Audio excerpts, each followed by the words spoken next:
After the blind beggar crumbled into ashes, the whole town was in shock. The old woman who had saved us, Mama Kemi, gathered everyone in the village square.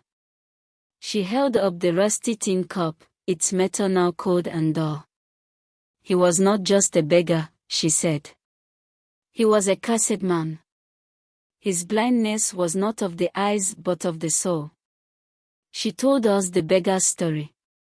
He had once been a powerful man in a faraway village. He was a witch doctor who used dark magic to control people. But when he tried to sacrifice a child to gain more power, the village elders turned against him. They cursed him, taking his sight and turning him into a wandering beggar. Wherever he went, misfortune followed. The shadows that surrounded him were the spirits of those he had wronged.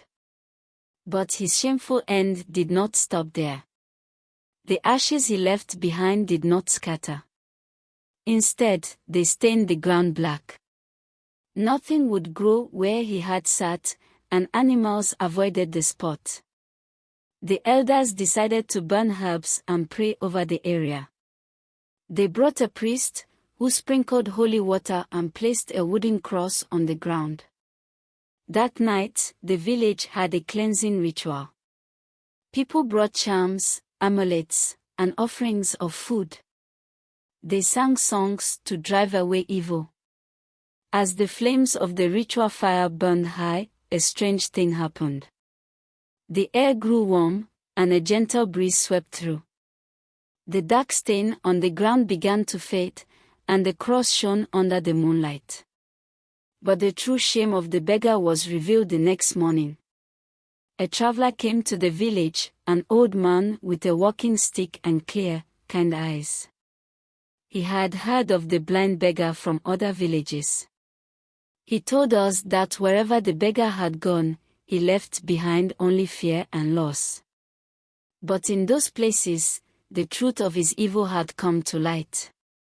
People had dug up old graves and found the bones of those he had harmed. In one village, he had been caught trying to poison a well. In another, he had lured children with promises of sweets, only for them to vanish. He was not just a beggar but a thief of souls, the traveler said.